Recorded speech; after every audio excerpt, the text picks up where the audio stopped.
Can you see the numbers, Katie, or not? Going up 20, 30, going up. Oops, what's happened there?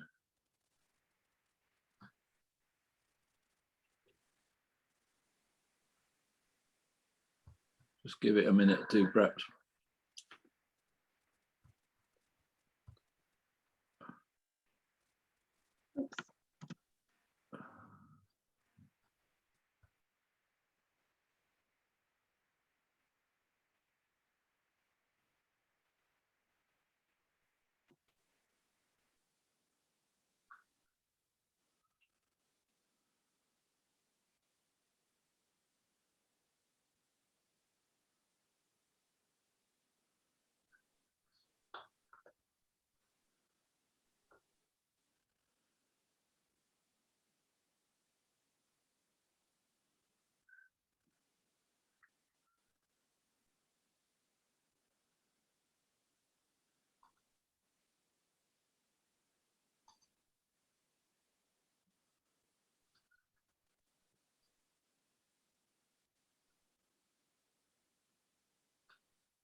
I think it would probably make sense to get a start now. It's 2 minutes past 7. So good evening, everybody. I'm Jan Ledoux, Chairman of the South East region of NSA, and I'd like to welcome you to this third and final evening of our biennial Sheep Health, Wealth and Production Conference. First, just a few of the usual Zoom housekeeping points. The session will be recorded for the convenience of those unable to attend live or wishing to check back on anything at a later date. Comments can be put into the chat box as we go along, but please post questions in the questions box. With someone monitoring these and to help with the discussion after the presentations. This evening, our theme falls under the heading of wealth and concentrates on that sometimes forgotten wealth, arguably the most important and all too often neglected asset, the people working within our industry. For this evening's session, with the heading Attracting, Supporting and Retaining the Next Generation, I'll hand over to NSA's Board Chairman, Dan Phipps, our MC for this evening, for him to introduce the topic and our contributors. So over to you, Dan. Thank you, Jan. Good evening, everybody, and thank you for joining us. You'll see there's a poll come up on your screen now with some questions if you'd like to help us by answering. Just give us an idea who we've got on the call. But so yeah, welcome everybody. So as Jan says, about attracting, retaining and supporting the next generation. And of course, this is crucial to every business and the industry overall. So we've got a great lineup of speakers today. We've got starting today will be Peter Lord from Dyson Farming, Southwest Farm Manager at Dyson. We've then got Tom Goatman, British Grassland Society, Tom and Caroline Slay, British Grassland Society mentees, and Katie James from National Sheep Association. So without further ado, if we go on to Peter Lord from Southwest Farm Manager. He will share Dyson's farming approach to encouraging the younger generation to consider a future in agriculture. So over to you, Peter. Tell us a bit about yourself and what you're doing there. Thank you. Good evening all. Thanks for that, Dan and Jan. There are some slides that will possibly come up in a minute. No pressure.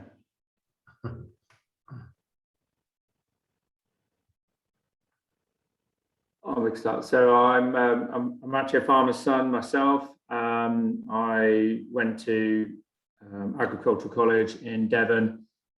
You can move on to the next slide, please. Whilst there, really started with the idea that I was going to go to college, gain some experience, maybe work somewhere, and then more than likely go home. For me, home, or the home farm at that point in time, was actually in France. I was abroad, where we had beef sucklers and beef sucklers and sheep and arable, and it would have been a good thing to have got back into. However, wanting to gain a bit more knowledge and understanding, what have you, actually went to work for Velcourt just as I graduated, and from there, really, my role within the industry sort of changed quite dramatically, with the sort of golden thing to go home and do my own thing sort of changed quite quickly, with the opportunities that were being presented in front. Obviously, working for someone else, as we all know, when we do it, is quite hard, and there's a lot of things you sometimes think, why? But I was enjoying what I was doing, and I was learning a lot, and I was able to progress quite quickly. So from sort of graduating in 2004 to spring 2006, I sort of jumped through the hoops and up the ladder a bit, to actually take on responsibility for a fairly high profile business in North Gloucestershire. And again, the thought of potentially dropping that and going home to do my own thing, it didn't really figure for me. And I appreciate, this is how I've got to where I am, but it's it was a good opportunity, and I wouldn't say unique, because there's lots of them out there now, but happened to be really in the right place at the right time, to fall into that. Spent a fair bit of time there, that's just over 10 years in fairness, and really enjoyed my time doing what I was doing there, and sort of cut my teeth and dairying, sheep, dairy cross beef. There was deer there. At one stage there were pigs, and then the arable crops are sort of fed the livestock rather than an arable business, if that makes sense. So it was quite a lot to have a go at. I started there in my early 20s, and it was a good opportunity, and I still to this day thank the directors of that business to have given me the opportunity to have a go. Anyway, as time moved on, and I got to the point where I actually made the decision I wasn't going back home, and had that fairly awkward conversation with family, and that I then started wondering what I was going to do next. So my next sort of route was to sort of move into something completely different, from the perspective of how to manage a business and how to get it to where I wanted it to be going. And an opportunity came within what was at the time beeswax farming, which has now become Dyson Farming. It was always been owned by Sir James and Lady Deirdre, but it just changed name over the time it's been running. So the opportunity came to help build up blocks of land around where the family are based here in the southwest, and essentially set it up from ground zero. So being the first one in through the door, trying to build a team of staff, and also set up what we're going to do with putting livestock into the system, whether arable farming will fit parts of it, was all part of the exciting sort of opportunity that had presented itself to myself this time. And I'm obviously still here today, sort of best part, getting on to 5 years now, and very much enjoying sort of building this business and running it, and trying to get to the point now where we're trying to have a steady hand on the tiller to make sure that we keep going in the right direction with all the different things that are facing the industry at this point in time. Next slide, please. So just a few of the little projects, obviously, that we've done. We've constructed, the top left hand is a what was a dairy farm that we revamped into a sheep unit. Then obviously drilling and what have you, arable cropping. We rebuilt just over 10 kilometres of dry stone walling along the Cotswold Way and up in South Gloucestershire, which was a fantastic project to be involved with. Certainly learned a bit about those things, and then the sucklers and the sheep in the bottom to give a bit of an idea. The biggest battle for me with all of these things, as you can probably imagine, is, you know, if you're taking on a business and working with it, and you've got systems set up and people and what have you, you can move your way through how to deal with different situations. What we had here at Dyson was obviously starting from ground zero, attracting people. You never really know who you're dealing with until they're on the floor. And I was really lucky that we managed to attract some good people on the livestock side, certainly to start with, that put a lot of effort in. You know, as ever with a business that's developing from zero to where we were going to, there's going to be the odd mistake here and there will be a level of frustration. But I think trying to give good communication and good support to the people that you've got on the ground, and working alongside them where needed, I think is really important. And I think what we're trying to do is not set aspirations too high or set ourselves goals that we can't achieve, because there's nothing worse for anyone to be told we're going to be doing something and then it doesn't come off. And we had some times where in the early days it was a bit like that, but we definitely learned from that and moved on. Next slide, please. Part of the exciting bit for me and trying to attract people to the business is for them not just to be stuck on one farm, for them to understand the logistical spread of the whole business. So they may well be employed in South Gloucestershire or Somerset, what have you, but they still will have links with people, you know, working with livestock or other parts of the business in Lincolnshire and Oxfordshire. And I think getting those people together and periodically, whether that be through a working group, because we have a health and safety working group across the whole business, or whether it be a social or anything like that, but bringing people together so that they can share experiences and sort of have light entertainment or what have you, we found works quite well. There's a lot of commitment for people to go from the very bottom of the business all the way up into Lincolnshire and vice versa, but everyone who's been involved and what have you, they've seen the benefits of doing it. And like I say, bringing people together and them all to realise that we're all in this together to move things along and keep going. Next slide, please. So some of the exciting bits that we've been trying to progress with now we're moving on with the business is actually selling directly to the end consumer. And that's something we've found quite interesting, and so have the team. When we started down the avenue of trying to sell beef and lamb, specifically from this end of the business, directly to consumers or into butcheries, farm shops, restaurants, etc. It was really powerful to get the rest of the team involved with that, rather than it just coming from top down to we are doing this and this is how it's going to be done. We very much had the approach of how to get people together and take ideas and actually allowing people to go and explore outlets that they had themselves to potentially break into new restaurants and other things as well. So very much a team effect, and I think that's one thing that we've tried to do here is give people some responsibility, give people the ability to think for themselves, but also very much obviously get the day-to-day right, so that we've got the foundations to build on to go forward. The whole ethos, I suppose, going forward, I mean, we've just gone through a recruitment drive ourselves for a new shepherd here.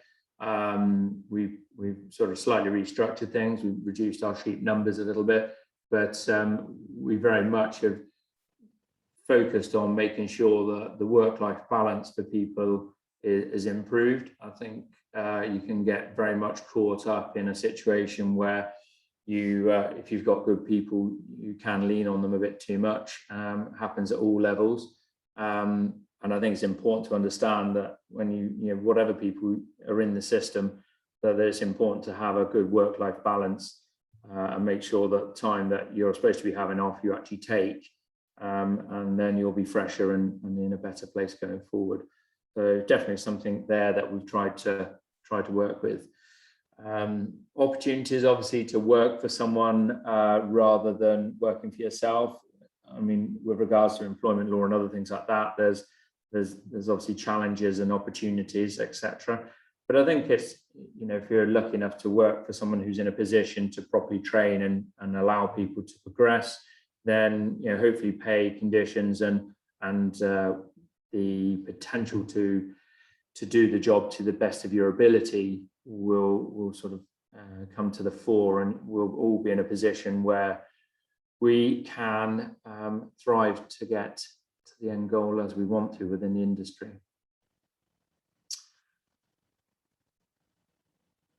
At this stage, I think best to hand back to Dan and take some questions later in the evening. Yes, thank you very much, Peter. That's brilliant.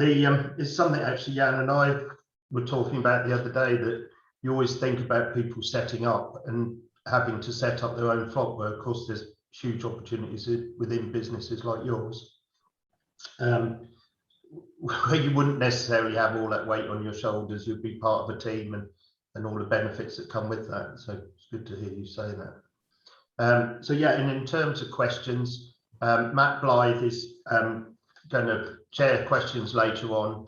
So please do come forward with any questions you've got. And I say at the end, we'll group it together and just have a little session at the end to answer some questions.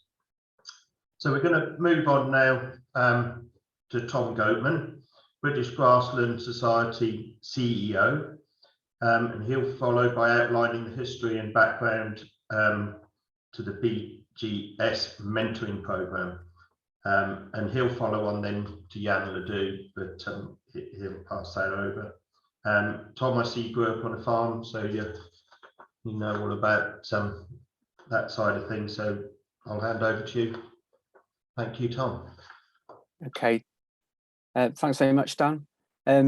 Yeah, just as a bit of background to myself, I'm CEO of BGS. I started with BGS back in the summer of 2019.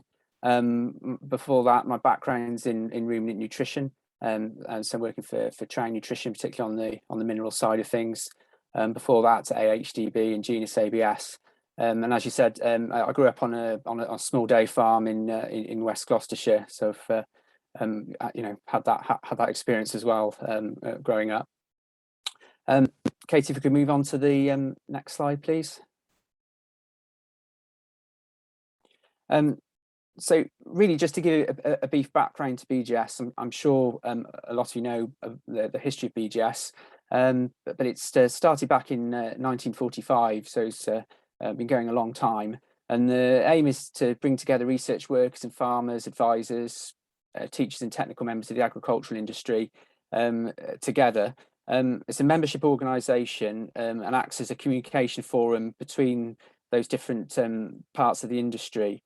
And we share knowledge through events and publications, and the aim is to drive a more profitable and sustainable use of grass and forage. So BGS acts as a link between researchers, farmers, trade and advisory. We've got just over 400 actual BGS members at the moment, but we also have affiliated local grassland societies around the country. And with those members, that takes the network up to just over 4,000. So there's quite a number of people that BGS interact with. And just there is just some of the sort of key activities and events that we have. And some of you may have come on BGS farm walks, summer tours, and attended past research conferences. we're developing all the time at BGS, and obviously the online space has come to the fore over the past 18 months or so.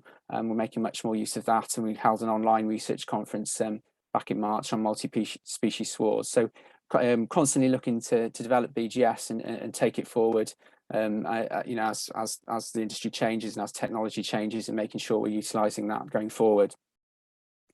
If we could have the next slide, please, Katie. But the focus for this evening is looking at in particularly the BGS grazing mentors, and this was a project that started back in 2009 under the banner of Grazing Partners, and the aim is to bring together people within the industry with more experience with those with less experience, and facilitating that exchange of ideas and help grow confidence and skills in grass and management and farming. So BGS Grazing Mentors has gone through sort of a number of different incarnations over the years since 2009. Between 2016 and 2020, the project was funded by the Prince's Countryside Fund with support from AHDB. And then at the beginning of this year, we looked to run, we were keen to keep the project running going forward. And BGS funded a pilot year looking at how we could utilise new technology, so bringing in an online training platform for the mentors. So that was a first, and it's something that's worked really well. And we're pleased to say now that we're looking forward, going forward to next year, with support from the HDB Grass programme, looking to train some more new mentors through that programme, which is coming to a conclusion tomorrow, which will enable us to grow the mentor programme even further. So currently we had 6 mentors trained back in January this year, and Jan was one of those, and then we've also got 8 new mentors coming on board now to join that group of 6 going forward, so we can really grow in the programme now, and looking to recruit potential new mentees as well, which is ongoing. If we can have the next slide, please, Katie. This is the final slide, just to sort of outline how the grazing mentor programme works. So BGS, we do the coordination between the mentor and the mentee. So the mentor being the person with that experience that we're looking to utilise and share within the industry. We'll recruit the mentor, and then also recruit mentees and look to try and match the mentor and suitable mentees. So that can be based on the geographic area, obviously the specialisms, if it's beef, sheep, dairy, that's obviously a key point for us to consider, but also personalities as well, making sure that we're matching people that can work effectively together. Within that, we have an associate partner organisation, so we're working with AHDB Grass this time going forward. So that helps to support in terms of financial support, but also in terms of promotion as well in recruiting new potential mentors and mentees. But the whole sort of basis is ensuring effective communication between sort of all elements of the programme, making sure we're getting feedback from both mentors and mentees to make sure that relationship's working, and also ironing out any potential issues there, and helping to facilitate any ideas that may need any support. So that was just to give you sort of a brief overview of the BGS mentoring programme. I'd like to bring in Jan now, if Jan's on the line. Hi, Jan. Yeah, I think so. So obviously you were trained. You've been involved previously in the mentoring programme, but most recently you undertook the online training back in January. Yeah. I've had 3 mentees this year, or 3 groups of mentees. I was going to say it's 4 altogether, because one set are a pair who we'll see in a minute.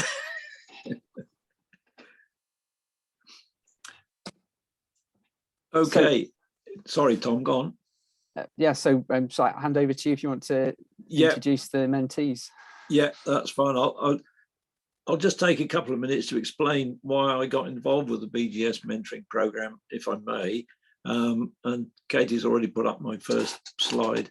And in my earlier career as a researcher, I was in fact a BGS member back, I dread to think how long ago now. And then I moved on to, after 10 years in research, to be a farm beef and sheep. And apologies for only having in a sheep forum for only having a picture of me trudging down the road behind a herd of Angus cross cows. Can I have the next slide, please? Thanks. When I retired from the farm, it is 8 years ago, in 2 days' time, I think.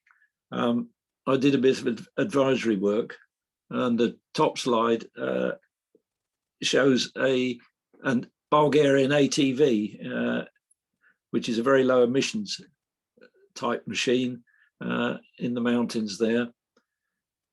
But here, back in the UK, a bit more traditional in our terms anyhow. I did some mentoring in Hampshire with a not so carbon friendly ATV. The role of BGS mentor is, for me, very much about giving something back to the ruminant grazing community that has occupied the whole of my working life, really, in one way or another. And how can I do this? I thought to myself, well, when I was asked to be a BGS mentor, I thought, well, that's one way I can do it. And to a certain extent, I'd been doing it without knowing it, on and off over the years. And I have the next slide, please, Katie. Just to say a few words about the mentor's role. And Tom mentioned the training that we've been given. And one of the big, almost the biggest difference in my feeling between an advisor and a mentor is a mentor has to do a lot more listening, I think, whereas an advisor just tells people what they ought to do.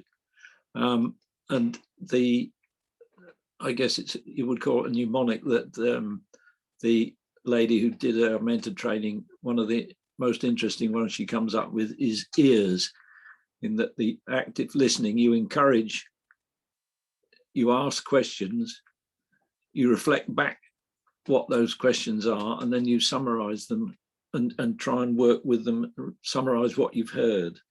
If you can go on to the next slide, please, Katie.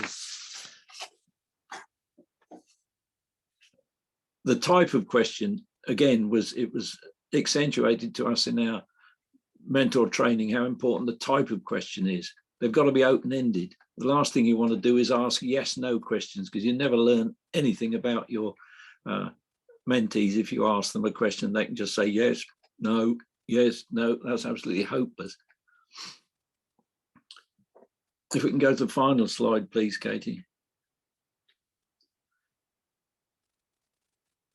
This one really just underlines what we're trying to achieve, I guess.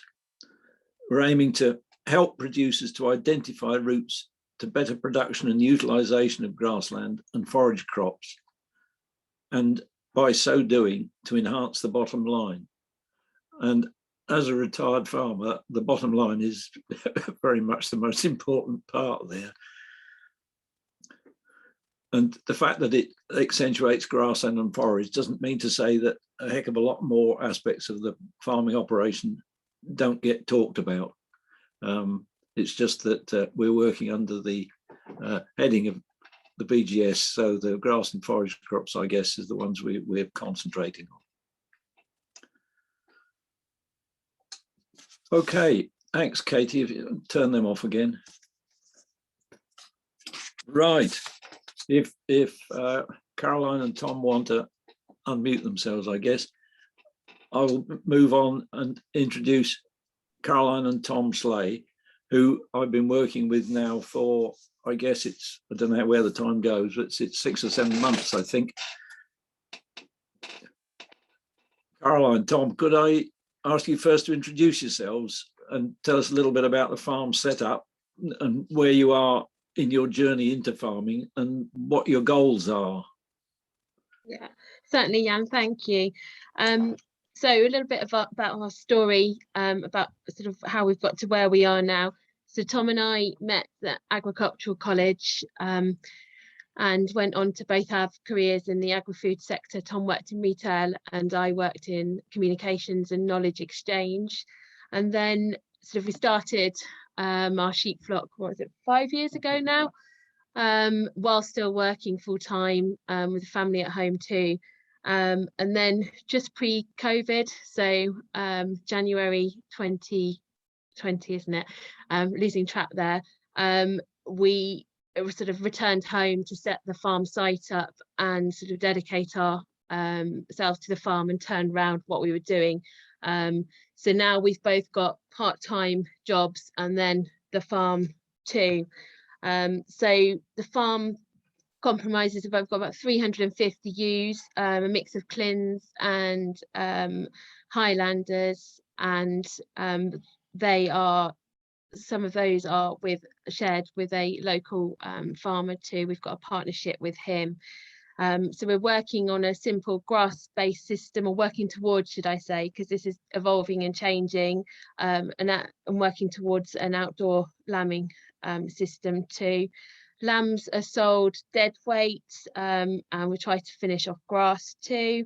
We've got a mix of permanent pasture and lays across about 300 acres, and then also we rear dairy bred calves as well. So that's us, and sort of how we ended up being mentees.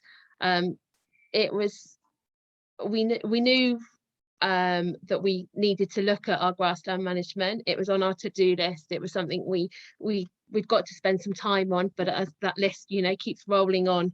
And then I read the article, and I think it was in the Farmers Weekly. Yeah. And I said, have we got time? Have we got time to do this? And I was like, well, it's free. And Tom said, why not? Why wouldn't you do it? So I sent an email off to the BGS, and here we are now, really. So you're sort of asking about our goals, Jan, and what we wanted to get out of this. I think you're on mute, Jan. Jan, you're on mute. Me trying to avoid funny background noises. Yeah, go through that. I think what you were hoping to get out of this and how it would progress your business. Really, that's what anybody thinking about entering into it really needs to know, what they can get out of it, and to hear what you thought you were going to get and what you were looking for would be very, very interesting. I think it's very much in line with what you summed up in your last slide, talking about utilising our grassland to improve the bottom line and improve our system, really. Almost a sensor check, just to get someone to like you say, Jan, in terms of listening. So asking lots of questions to you, getting from your experiences what you've done in your systems and how that can relate back to our system, and just, yeah, that sounding board to actually the reassurances that what we're doing was the right direction, or actually questioning us to say, actually, should we go in a different direction? It was that kind of that professional sounding board from experience has helped us in terms of kind of adapt and change our business. I was going to add something Peter touched on too, about having a team around you when you're operating on your own. To have those people to talk to is so important, and we felt lucky. I don't know the other mentors, but you know, we've been paired with someone with 50 years experience, so we feel very lucky for the opportunity. Sorry, yeah. That's all right. Make me feel older than I feel already. So yeah, that's what we wanted to get out of it. Yeah, and it's gathering all these basic bits of information that you gave right at the start. When I first came to see you, you know, you can start and build up a picture, and riding around and seeing what potential you had there, and trying to challenge you to exploit that and have the confidence to exploit that going forward. I think that was one of the things I felt that I could offer, really. And it's good to sit back and look at your business and assess your business. Sometimes you're so involved in your business that you just keep going head first in terms of actually you think you're doing the right thing, so you just keep on doing it. Where if you sit back, look and reassess where you are, actually you might find a few holes, or actually think that you might be not doing things for the right reason. And it's kind of looking at back in terms of, reassess where our goals were. I think that has helped us standing back, talking to you about it. We'd have probably carried on doing the same old thing we would have been doing, but actually we have made management decisions, we have changed, and we probably wouldn't have done those without standing back and assessing our business, and somebody else maybe asking us questions and listening and maybe giving us a few pointers as well. So that has been a really big help. Yeah, those sort of comments make me wish I'd had a mentor 25 or 30 years ago. One of you could perhaps give us some examples of the changes, whether it be in actual practices or in attitude towards or an understanding of pasture management, that you've made as a result of some of the discussions that we've had. That's a bit of a curveball, perhaps. No. So from our part, I think the first one actually is stocking rates at certain times of the year. So we would generally have certain amount of stocking rates at certain times of the year, and fertilizer application, where potentially we delayed our fertilizer application towards the end of the season instead of this kind of the growing season where there is a flush of grass and we potentially didn't have enough stock to actually graze it. So we kind of turned it on its head. That was a really good option. And where we didn't have enough stock, then obviously we conserved forage where we needed it. I think that was a real big eye-opener. Obviously we would always, historically, we'd just application of fertilizer if and when we needed it in the spring, but actually maybe delay that a little bit just to help it tick along when it kind of slows down a bit, to help us in terms of a stocking point of view. The other one would be in terms of setting out our grazing plan early enough so we know months ahead where we are, what we're going to do. And in terms of with the system, so making sure we had our paddocks ready for kind of lambing, in terms of where we go on to from a fresh point of view. We have had issues historically with nematode aureus from lambs, young lambs on there. So that's just in terms of, it's just helped us reassess in terms of that grazing plan and actually the timings to do it, to make sure we are going with our sheep at the right time and lambs in the right fields at the right time. It's just helped us reassess that as well. I would say it's evolving. It's not been, it hasn't all of a sudden become perfect. It's changing. It's gradual change and not being afraid to make change. That's where the support has come in, that we're moving in the right direction. Yeah, and I think another big one is obviously just a change of production system. From, we have historically the last 3 years we've lambed inside, but going forward we are going to be lambing outdoors, which is a change in, obviously your grass and practices need to change with your system. So having that sounding board, kind of reassurances of what we're doing, going into the outdoor lambing season, in terms of what we need to do, in terms of resting, where we need to go, the amount of cover we need over the winter. That has helped in terms of going into that fresh, so April time, so we're lambing a little bit later outdoors, and through that as well we've started to change our breed as well. So obviously historically we've got Clins and Highlanders, and this year we bought some Romney ewe lambs to help with our outdoor lambing. So that's in terms of the route we're going down. So if you think where we started when we first met Jan, in terms of where we are now, we were a Clin Highlander based indoor lambing system, and now we are going to probably a Romney outdoor based lambing system. So a big change just even in the year we've been having discussions with Jan. Yeah, well, that's great. I hope that gives those looking in some idea of how the mentoring system can work, and what it can offer to folks like Caroline and Tom. And it's great to hear their enthusiasm. They've been totally enthusiastic the whole time, really, to be honest. Been very And- grateful of the reminders though, Jan, the calls and things, maybe when I hadn't done something. So Yeah, that is a big part of the process, really, that you've got to keep there with a electric goad every now and again to make sure your mentees are at least giving some thought to it, and they're not, as soon as you go out the gate, not forgetting about what you told them or what you said to them and how you discussed things. Perhaps just finally, where do you feel that we as BGS could have done better? I mean, in other words, what changes or additions should perhaps Tom be building into the program going forward? Do you think there's anything that could be done anyway that we've missed out on and done things not as well as we could have done? Can it keep going a bit longer, please? It's not. It's gone very, very quickly. I know it's been a funny, well, difficult time, but during COVID time. But it's gone so quickly. It almost needs to be more than a season, because obviously Yeah. we've had those discussions, we've assessed our business, we've made changes now for the going for the next season going ahead. It's actually now potentially that the mentor and support going into the next season, going to the change within our business. So almost, it's like that the year and a half or kind of 2 seasons is would be ideal for us. And yeah, but I think the key is, even though the mentor program might finish from our point of view, is still having those discussions with yourself, Jan, and being there on the end of the phone as a sense check. We can always have those discussions and say, actually, Jan, what do you think we're doing this?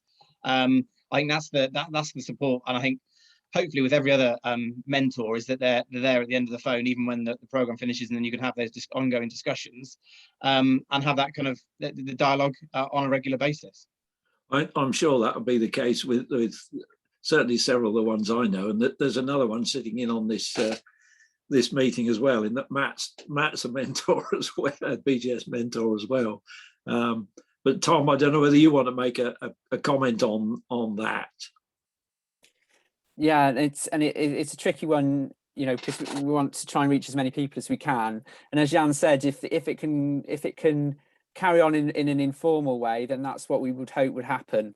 And there's nothing to stop you guys and Jan having those conversations going forward. It's more to do with the management of the funding that we have to be quite strict in how we carry that forward. But yeah, I would hope that it wouldn't stop at the end of the year, and you would be able to keep going forward. And we do offer that flexibility with the mentors as well, in terms of the number of people that they can take on. There is some flexibility in there that if they want to keep more in touch with some of the people that they've started off with, that's fine. And I think we've slightly altered the timeline going forward too, Tom, because last year COVID, buggeration factor that is COVID, we didn't start soon enough, really. No. Whereas this coming season, it will start well, anytime now, really, I guess. It'll start now and run through until next October. So that's how we've slightly altered the timings going forward. But as you say, it was down to COVID, really, and the restrictions that put on us at the beginning of the year. Yeah, and now I'm going to, I don't know, put my head on the block or put it in the noose, really, to ask Caroline and Tom. I mean, I am never quite sure whether I'm doing and as well as I could do, and wonder whether there's anything that you would suggest that I ought to do better to be a better mentee, or hints to pass on to others, because I am in fact involved with the training program of the next session of mentors tomorrow morning. So if there's any pearls of wisdom that you could pass on to me from your, Caroline, your involvement in sort of HR and personnel stuff, really, as to whether from that point of view. No, I don't think so, Jan. No, like I say, we're very, very grateful for the opportunity and what you've added to our business. Like I said, in every business, you need your team around you, and you're part of the team, so you're not going anywhere, I'm afraid. The pushing has helped in terms of the assessing the emails and actually saying, look, we're going to meet now. This is what we need to discuss. It's that the constant, Yeah. not the constant, the kind of the prodding. Actually, you need to do it. We're having a meeting. We need to catch up. We need to do this. We need to do the planning. Where maybe if you didn't have that, it'd be fall by the wayside. There's something else more important. Actually, you might not do it. It might not be a priority. Where actually it becomes higher up the priority list when we actually you go having a meeting and we're catching up with you. Actually, we need to do it.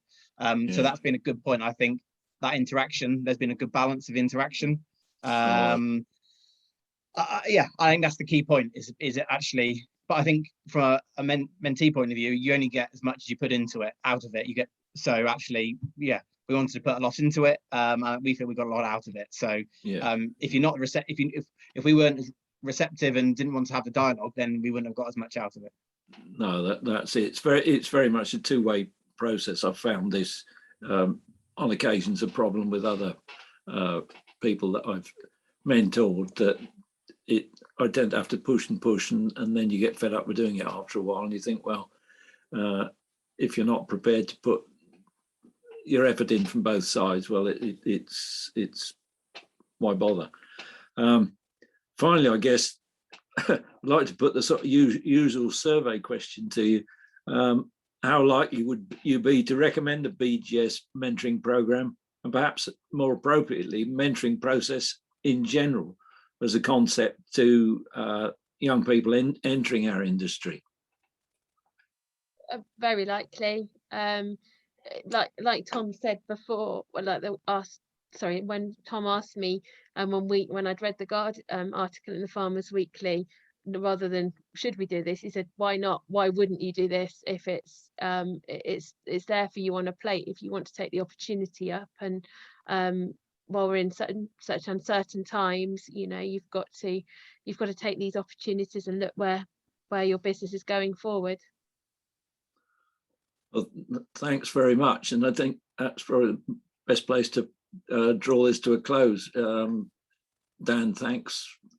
Tom and Caroline and Tom Goatman as well, and it's been really enjoyable working with these two. It's and I hope BGS managed to find me some more equally enjoyable folks to work with next year.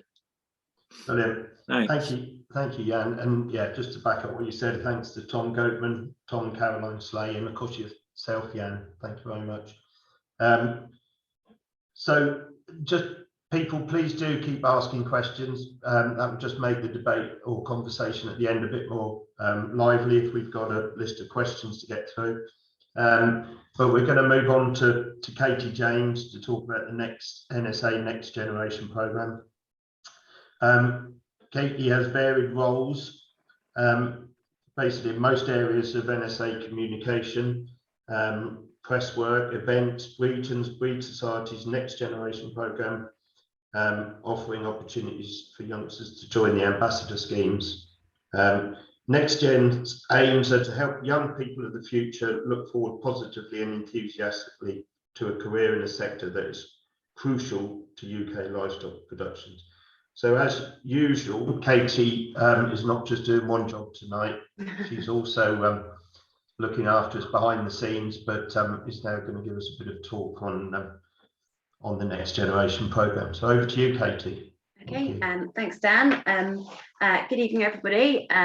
Yeah, hopefully I've not failed too much on the technical stuff yet. So I'm definitely more at ease talking about Next Gen than I am in moving things along with webinars. But yeah, thank you, Jan, for inviting us to speak about Next Generation this evening.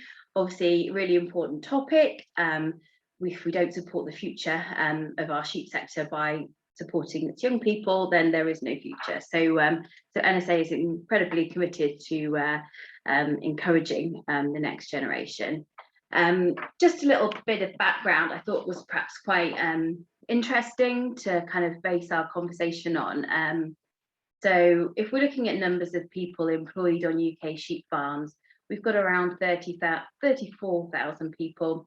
And then if we look further into the allied industries, we're looking about 111,000 people working to do with our sheep sector. But within that number, we've really got an issue of an aging workforce. So supporting and encouraging the next generation is really crucial. The average age of a UK farmer, that is in all sectors, not just in sheep, is 59. And if we look at the number of farms that are actually owned or rented by people under age 35, only 3% is actually owned or rented by that age demographic. So there's a tiny percentage that we need to encourage more people into. And actually sheep farming can be an easier route into agriculture. Sometimes there's less sort of financial sort of risk potentially, starting off with a few sheep. So NSA, you know, will really support those looking to start into the sheep sector. But of course, we're also there to support those that are already involved through family farms or maybe in other sectors of agriculture, and they're looking to get involved with sheep also. Okay, so NSA has got a long history of supporting young people in the sheep sector. But the Next Generation programme has really sort of grown over the last, not even 10 years really. I've been involved with NSA for 4 years now, and yeah, the amount of work we're doing with Next Generation just grows incredibly every year. So we've got lots of different parts of the Next Generation, and I'm going to try and do a very quick whistle-stop tour of all of them, with a bit of a focus on the Ambassador programme, because that is perhaps what we're best known for really, and it's been a very, you know, successful program for NSA. So yeah, I'll talk about that in a little while, but I am just going to whiz through all these other things. I've got a few slides, but hopefully I won't take too long. So what do we do to encourage the next generation of sheep farmers in the UK? So one thing, obviously we are a membership organisation, and so we think NSA membership is really valuable to young and new entrants into the sheep sector. So we offer 50% discount on a membership for under 27s. I'm not going to go through all membership benefits. That's not part of my sales pitch tonight. But you know, through getting some of the things like Sheep Farmer magazine, or through getting free entry to some of our events, the young sheep farmer has access to so much information, to so many industry experts, that it can really help them on their way. So we hope by adding that incentive of a discounted membership in, you know, we can help them access those things whilst also obviously sustaining NSA as an organisation. I just need to move my little bar here because I can't actually see my titles in there. Right, so online support and services. Most young people, they need some support, they need some advice, so they go straight online. And even though I'm perhaps not in that young demographic anymore, it's definitely where we all go, isn't it?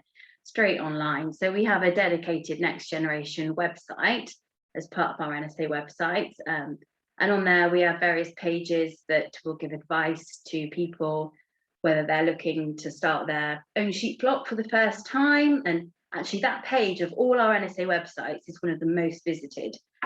So we know there's obviously a lot of interest out there for people looking to start their own sheep flock.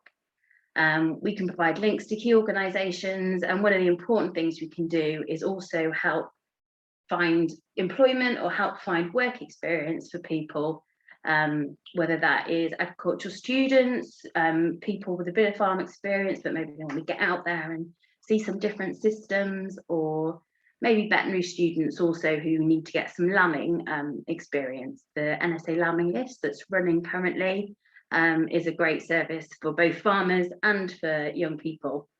The farmer, you know, can advertise for free help around lambing time, and the student then can also get some work experience as part of it. Something else we do, although we had a bit of delay on it over the last few months, is a dedicated NSA Next Generation newsletter. So if you're familiar, if you are an NSA member, you'll know we send out a weekly email update every week. But we also do Next Generation newsletters every quarter. We're going to move them to, and it's real specific information that could actually help the younger sheep farmer. There has been an absence of them for a little while because we're trying to update them, make them a bit more interesting, a bit more reader friendly. So if you're interested in receiving those, if you go on our website and click to register to receive them, then they should be starting again in the new year, all being well. and hopefully they'll be a bit more interesting than they were before. Right, let's move that on. Sorry, I think got a bit of a delay. I press move on and then we take a while. Right. For those perhaps already quite skilled young sheep farmers, and we know there's definitely a load of those out there because we see it every year in our next generation shepherds competitions. These are run. We have regional heats in each of NSA's 9 regions around the UK. Young sheep farmers can come along and take part in various different competitions, different tasks such as lamb selection, ewe selection, shearing, ATV handling, health administration, a knowledge quiz. And then through those regional heats, we have the national finals at NSA SHWAP event held in Malvern. And so this time it will be in July 2020. And then from there, actually, some have also gone as far as competing in Europe against, you know, countries from all over Europe, funnily enough, and have done really well. And it's always really nice to see the teams that we've sent over bringing back the trophies. So we do tend to do quite well when we go over to Paris to the European competition. So that's a really nice element of Next Generation. But increasingly, the Next Generation Shepherds days where we have the competition, we're trying to make them a bit more inclusive. So for those that maybe don't feel that they're ready to compete, but they want to learn some more skills, they want to just have a go perhaps for the first time at putting a sheep through you know, a register, or you know, a practice system, sort of something like we've got on the screen there. There's the opportunity for them just to have a go and hopefully get the taste of it, enjoy it, and then want to carry on and learn more, and perhaps they will compete themselves one day. What have we got next? Right, so some of the things I've mentioned are very much sort of, or some of the things NSA do for Next Generation are looking at sort of certain groups, so just smaller groups, and that's certainly the case with the Ambassador Programme. But we want to reach as many young sheep farmers in the UK as we can. So we hold annually free winter conferences and some summer workshops also. So the summer workshops was quite a new thing a couple of years ago. But the winter conferences, obviously we had to have a break because of COVID last year, but they're returning next month. We've got 2 events, one in Stirling on the 12th of November, and then another just a week later in Shrewsbury. So we've now moved to having 2 events. We've got 2 locations, again, hopefully trying to reach as many young sheep farmers as we can.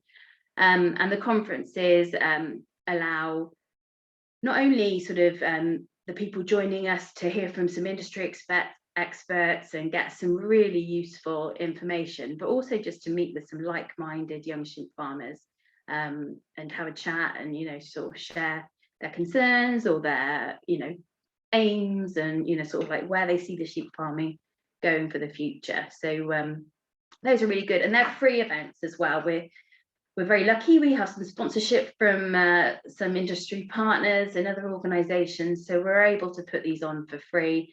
And again, you know, hopefully that removes any barrier to a young sheep farmer who wants to come along to one of them and learn and just have a really interesting, good day, hopefully.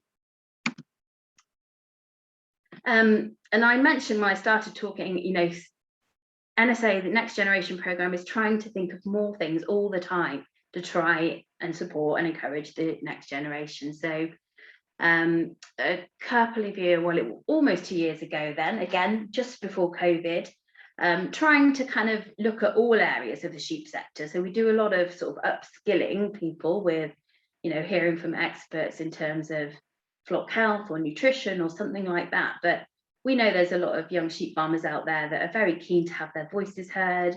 They like policy, they want to be part of shaping the future policy, because after all, you know, it's going to be them that have is impacted by any changes that are happening in government to do with agriculture at the moment. So we were fortunate to be able to arrange a trip to Westminster, and we had a tour of the House of Commons, and we actually had a Q&A session with several MPs, which you can see on the screen there, where, you know, the young sheep farmers were able to share their questions really and their concerns, and it was such a great opportunity. It's not often you get that many MPs sort of lined up where you can just question them about your, you know, rural affairs questions, if you like.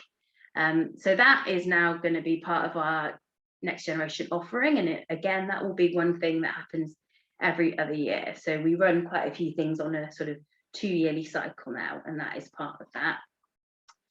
And then also this year, this summer, we were really grateful to be approached by Rob and Joe Hodgkins at Kaiapoi Romneys. They had imported some Romney rams from New Zealand, carrying the Myamax gene, I think responsible for double muscling. And as part of the funding they received to bring those rams over, they had agreed to help support the next generation of sheep farmers. So they approached us and asked if we would help facilitate a giveaway of some rams, which we were very pleased to do. And that was a really successful program this year. So we had more than 70 people apply to us asking to be a recipient of one of the rams. We had 5 to give away, but in the end, Rob ended up giving 6 away, thankfully, because the caliber of you know, young sheep farmer applying for these rams was just outstanding, really, and it just shows, you know, the level of skill and knowledge and enthusiasm and ambition that there is out there in the UK sheep sector from the younger generation. So again, that's something that will hopefully be part of our programme for the next few years. We've committed to being part of that, certainly for the next 4 years. So if it's something you would like to apply for again, then have a look on our website, and next summer that will be available. Where are we up to now? Goodness, still not ambassadors. I said there was lots going on. So Samuel Worry Travel Bursary was something that we awarded for the first time a couple of years ago now. It came about because Samuel Worry was NSA chairman when he very sadly died very suddenly. Samuel was a great sort of ambassador himself of promoting the sheep sector amongst young people, and so the travel bursary was born, really, and we were very grateful to be approached by the company of the Merchant of the Staple of England, so we could then offer 2 travel bursaries of £2,750 each, and the 2 recipients of the first bursaries were Marie Preble from the southeast and Charlie Beattie from Warwickshire. And so Charlie went off to New Zealand looking at grassland management. Marie obviously is very keen on her shearing, so she looked at shearing, sheep welfare at shearing time in Europe, particularly in Iceland and Norway. So again, you know, it's just sort of showing our next generation, giving them opportunity to go further afield, have a look at what's out there, and then come back and hopefully implement some of what they learn on their own sheep farms. And again, that's something that we'll be launching in January, I believe. So if you've got plans or you would like to go and explore and investigate sheep farming a little further afield, then the travel bursary is definitely one to look out for in the new year. But a little sooner is the Ambassador Programme. So Ambassador Programme has been running since 2014 and it's a real success story. I believe it's before I worked for NSA, but I believe it was one of the first kind of ambassador type programs from agricultural organisations, and you know, I suppose it's a compliment that there are several others now. So not to say that we started it completely, but it looks as though others have followed. The Ambassador Programme has now supported more than 80 young sheep farmers from the UK. That's from Scotland, Wales, England and Northern Ireland. And the way it runs is it's a series of what we call delivery sessions, which allows the ambassadors chance to visit lots of different types of sheep farms in the UK, also go and visit organisations such as British Wool, have Live to Dead days, we're supported by Dumbia a lot with the Ambassador Programme. And again, you know, just meet and share thoughts and ideas with a group of enthusiastic young sheep farmers. And we've had some fantastic ambassadors that, you know, we like to say once you become a next generation ambassador, you stay an ambassador until perhaps you're too old or you become an NSA office holder, perhaps. So we now have several NSA vice chairmen, trustees even, who were ambassadors themselves and have become that involved with the organisation, and they're really helping us deliver some of our work now. So the ambassador programme will open again just next month. It's literally just a couple of weeks away. So, you know, we would really encourage, if you're a young sheep farmer watching this evening, then, you know, please find out about it and do apply. But if you're perhaps over that age bracket, you have to be 35 or under, but you know someone that would be perfect for it, then please do encourage them. We often find that sort of, you know, the younger sheep farmer, some of them perhaps don't want to kind of put themselves forward because maybe they lack confidence, or they don't think they'd get selected, or they don't want to, you know, be sort of seen as big-headed and an ambassador. But, you know, there should be no barrier. Everybody should apply. You don't have to have, you know, years and years of experience. You can be a fairly new entrant to it, but if you're enthusiastic and you want to learn and you want to meet other sheep farmers, then the ambassador program is, you know, can't come highly recommended enough, really. So a bit of an experiment. This will test my technical skills here. I will actually escape from my PowerPoint and just share with you on the video screen here instead, because I believe, let me stop sharing. My microphone won't like it if I try and play it elsewhere. So let me just try and share this other screen for you. Hang on a second.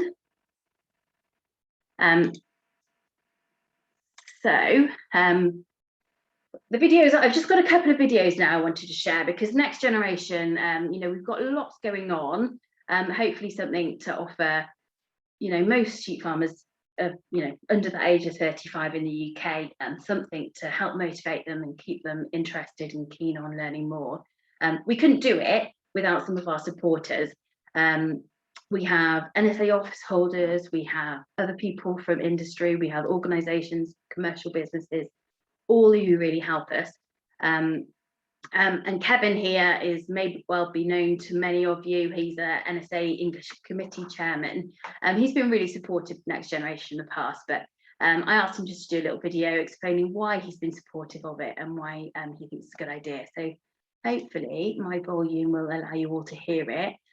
Dan or Jan or somebody on the panel, could I just ask for you to wave and shout at me if you can't hear this properly, and then I'll pause and start again, okay? No sound. No sound. No sound, no sound at all. No. Okay. Oh, now I can't pause you. Right. Okay, let's try again.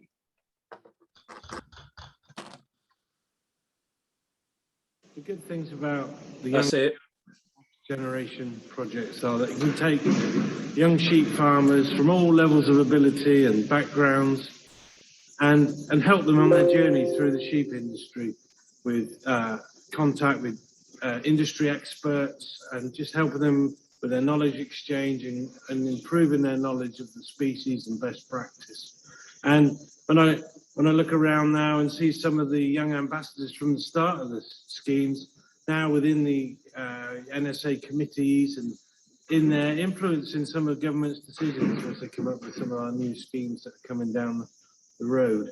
And also other young ambassadors and next generation sheep farmers that have come to events and have learned more and have taken it home and helped improve the performance of their flock. For someone who not come from a sheep farming background, I understand the importance of absorbing information like a sponge and gaining knowledge about an industry so you can succeed in it.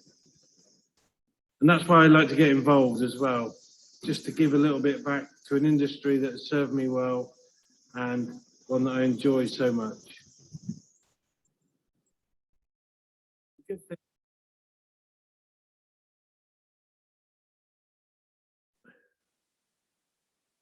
Can't hear you now, Katie.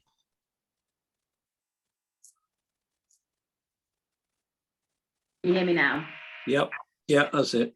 Sorry, I have to keep changing the microphone setting on here as well because I can't get it to simultaneously play us both.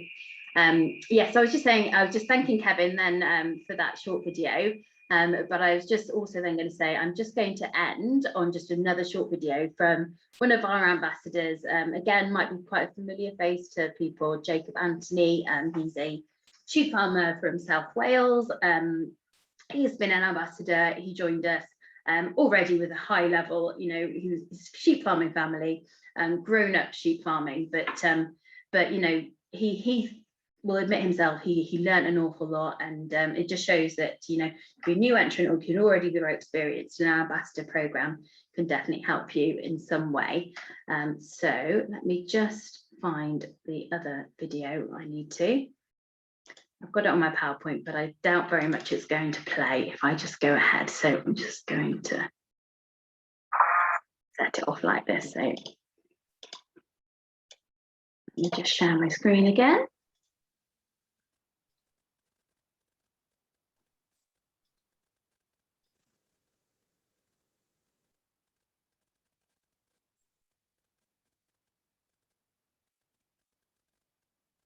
And if you could just let me know if you don't hear the volume. Thank you.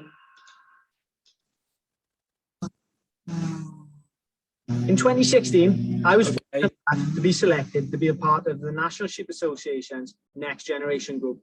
I found my time on the programme absolutely invaluable. I learned an awful lot that I was able to implement at our sheep system here at home on the family farm in South Wales. Not only did I learn an awful lot, I made some lifelong friends with like-minded individuals from the length and breadth of the UK and Northern Ireland. Another thing I truly value about my time on the Next Gen programme was the fact that I learned what the National Sheep Association does for us as sheep farmers by engaging with Joe Public and decision makers, you know, in Cardiff or Westminster on our behalf as sheep farmers. If anyone's thinking of applying for the programme, I cannot recommend it highly enough. I gained so much by being a part of it.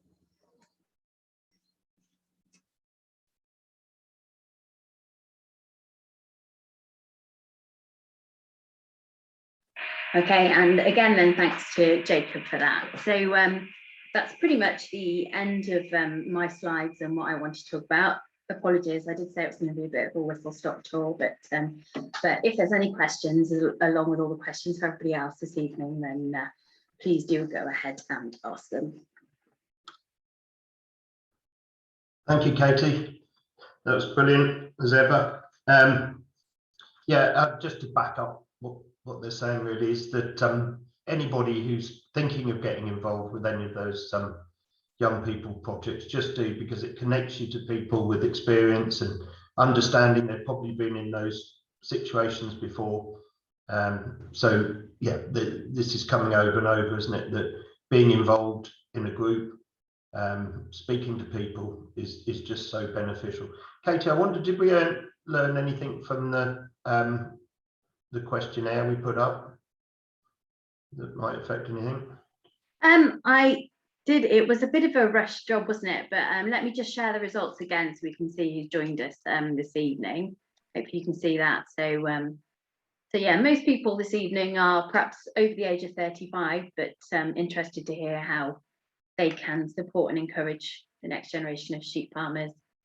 Then we've got several young people themselves, and then others working as advisors or in the allied industry. Brilliant. Thank you, Katie. I'm just gonna, we'll keep sending those questions in, please, and we'll soon hand over to Matt. But just at this point, because we'll have a list of thank yous at the end, just wanted to say a great thank you to our sponsors, who are Data Mars Livestock, MSD Animal Health, Rapper, Elanco, and of course National Sheep Association themselves.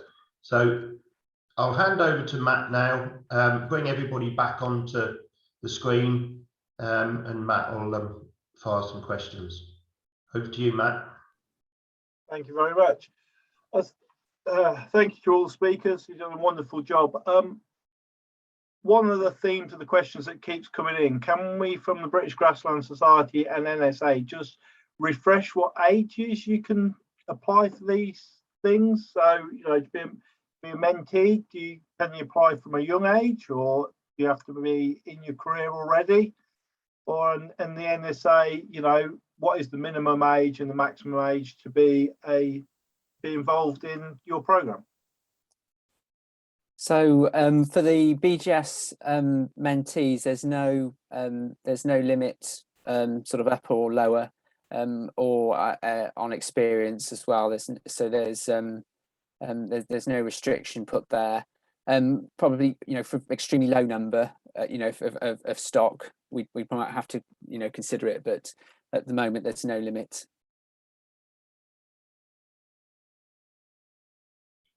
Katie, did you want to come in now? Yeah, I can do. So next generation, it sort of got two things. The membership discount runs until 27, but the actual ambassador program and all the other things like the conferences and the Westminster visits are all open to people aged up to 35. So I saw there's a couple of questions and comments saying, you know, maybe they were getting a little close to that 35 mark, but as long as you were 35 when you started your first delivery session with the ambassador program, so in January, then you could be accepted onto the program, and we'd very welcome you as well.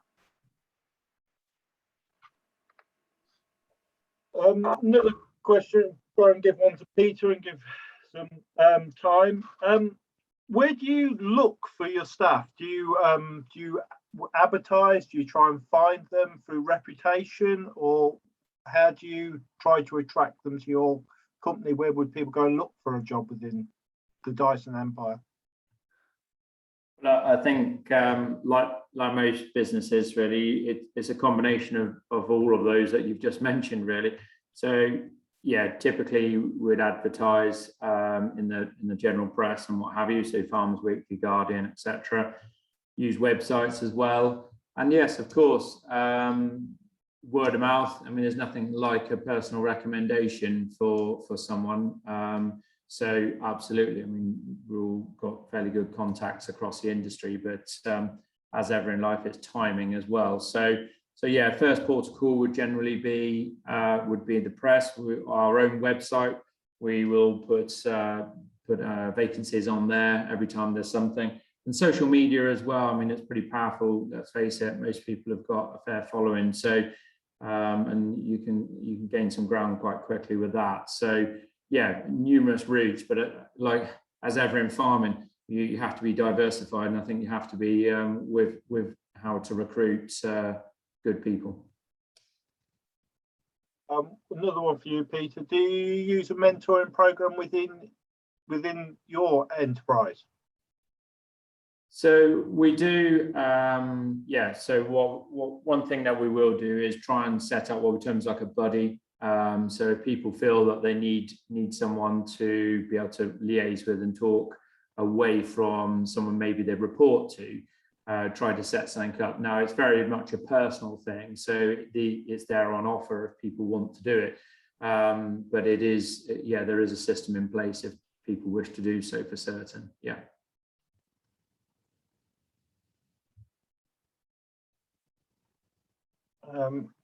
Try to sift through some of them, try to work out which is the, try and jump some of them together. We've got a really interesting one here, which not quite sure if anybody wants to answer it, but might be more for you, Peter. Do you think employment law is inhibiting the next generation coming in? I think that's a bit of a tricky one, I would say. So I'd say, would it put you off having part-time people, some self-employed people sharing with other people so they can get more education across more than one business? I know there would be a bit of a disease risk or potential disease risk, but would that be something that could be adopted? Why do I feel like I'm on my own with this? Yeah, we, how would I feel about the biggest thing with any business, and certainly around livestock, is continuity. We all know that. So having multiple people effectively being responsible for the same thing is fairly tricky. It's not impossible, of course, but it comes down to a totally different style of employment management and how to get people to achieve things. So as it stands today, no, I don't really have a situation where we have multiple part-time people coming in to do something. But possibly going into the future, who knows what we might have to sort of adapt to allow us to function properly as an industry with quality people on the ground. So do I know, have I got an answer for the actual question? I think no, but what I do, what I can say is I think we all have to be very much aware of the world we're living in, and the fact that certainly since COVID and what have you, the dreaded thing, that people's perspective on life and outlook generally is very different now over the last 18 months to what it was probably, say, Christmas 19, for example. People have got much more thought process about wanting to have life outside of work, whether it's for themselves or for someone else. So I think as an industry, we very much need to be in touch with that, and how to, there's no point trying to fight it. So it's about how to adapt things and make things go forward, and give people what they want obviously within reason, but give them what they want that fits with the business. I could just come in there, Matt, and just say, in terms of the health and safety, I work for a large business, and I do find certain things quite restrictive. So if we have young people that will ring up and say they'd just love to come along and join or see a bit of lambing, but the business don't quite see it that way. We've got to make sure they're of a certain age, the insurance is covered, we know who's on the site. So in that respect, it does make it quite difficult. We'd love just to say to people, just come along and muck in, but it's certainly changed. And of course, over the last year with COVID, there's all sorts of extra restrictions. So I think there's a lot of work to be done to get these young people more involved, and certainly like NSA with the next gen to kick that off again and restart that connection, definitely. Just to say that the point about part-time and so on, I mean, it works fairly well with dairy herds and so on, and a lot of people use part-time milkers to do, well, those that have milk 3 times a day particularly will use that sort of concept. But it's a slight job to see how that would fit in with, well, I was going to say but it is our beef and sheep systems, really. And bring additional people in to help at hectic times, and I'm sure, Peter, you do for lambing and so on. But as a regular part-timers, it's slightly more difficult, and in terms of planning things, I guess, as well. Never mind, as Matt mentioned, biosecurity and so on, if people are dodging between farms.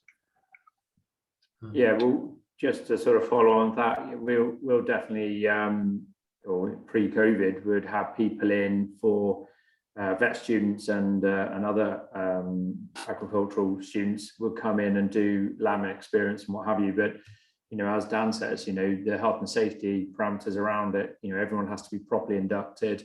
Everything goes through all the various different checks and what have you. But there's ways and means of doing it, but it's a lot more arduous in the world we live today than what it ever was. But rightly so. I mean, it's a horrendously dangerous industry that we are part of, and unfortunately, a lot of complacency sets. We see it in the statistics and what have you, and obviously we're not going to bore today with that. But it is very, very mindful that there's a lot of things going on where people take risks because they're on their own, or something happens, or someone isn't properly trained. So yeah, as a business, as an industry, I think we should be raising the bar and having people on farm, showing them things, but being safe at the same time. And I think that's it. That's exactly it, isn't it, Peter? And I think we don't not have people on, we just have more to do and to think longer in advance about how to set it up correctly, and like you say, in terms of inductions and such like. So it's still possible to do everything we'd like to do, but it just needs more time and planning.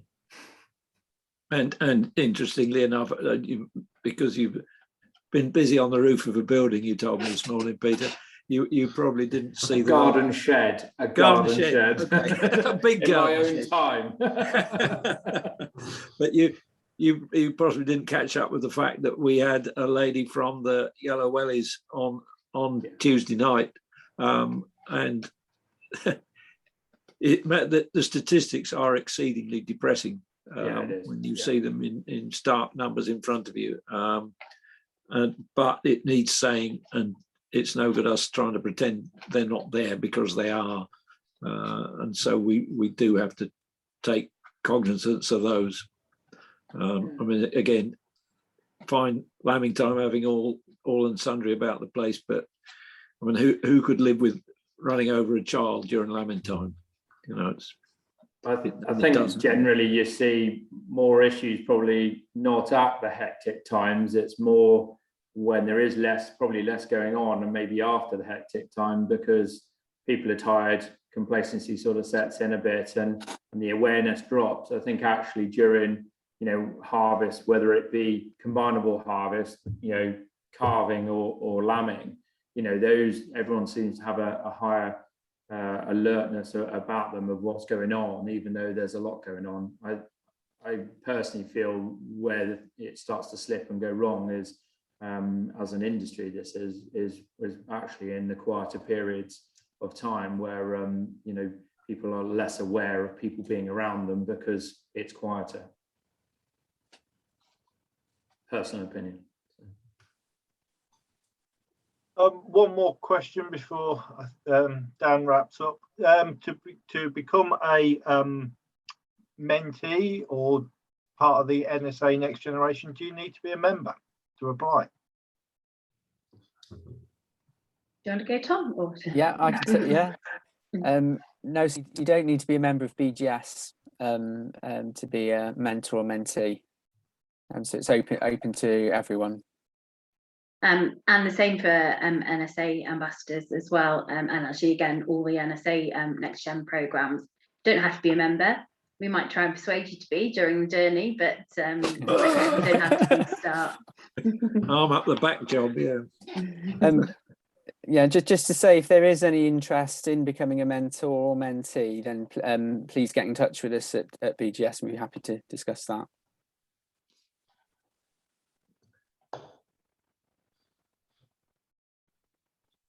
So are we there on questions, Matt? Yeah, I think it's over to you, Dan. Okay, brilliant. Thank you very much. So thank you very much, everybody, for the questions. So it's wrapping up of 3 days, which have been immensely interesting. I'm sure some people have been on all 3 and enjoyed them all. So, you know, massive thanks to all the speakers. So we had Dr. Fiona Lovett, Dr. Fiona Kenyon, Eleanor Sanger on day 1, questions from Neris Wright, and chaired by Phil Stocker. So great thanks to them, and that was on health planning. On day 2, we had managing mixed wards and animal rotations. Professor Tommy Boland, Ian Metzen, Dr. Becky Wilson, questions by Leah Stark, and an extra sponsor there from Germinal on that particular evening. And then tonight, of course, we've had attracting, retaining and supporting the next gen with Peter Lord, Tom Goatman, Tom and Caroline Slay, and Katie James, and questions, thank you very much, from Matt Blythe. So yeah, it's wrapping up 3 days. Like I say, it's been fantastically interesting little event. A great amount of work done by the Southeast region, Sarah Blake, and all the Southeast region committee, and of course Jan himself, Jan Ledoux, who would have driven this forward without question, and a huge amount of work. Extra help and a great help from Becky Harrison at NSA headquarters, Katie James today. So Jan, if there's anybody I've missed off that, please shout now. No, well, those that have attended, I think, Dan, would be a good idea. And of course, a good massive thank you to everybody, and I hope everybody who's attended has learned something and enjoyed being part of it, and thanks for coming along. So again, just to wrap up, a great thanks to our sponsors, Data Mars Livestock, MSD Animal Health, NSA themselves, Rapper, Elanco and Germinal, which of course these events couldn't go ahead without their support. So thanks again to all our speakers. I hope everybody's enjoyed it. Been a great 3-day event, and I'm sure you'll do it all again in 2 years' time, Jan. I'm not sure about me, but somebody will do it. Somebody will. And I'd just like to add my thanks from our South East Region Committee does to everybody that Dan has already thanked, and great to see you all. And those that haven't managed to dial in, hope they'll look at it on catch up, because it'll be available from next week, I think, Katie. Yeah, hopefully from Monday or Tuesday it'll all be available on if you go to nationalsheep.org.uk/webinars, that's where you'll find them all. So brilliant. So thank you very much, everybody. Thanks again to our speakers, and see everybody soon, I hope. Good night. Thanks. Good Good night. Bye.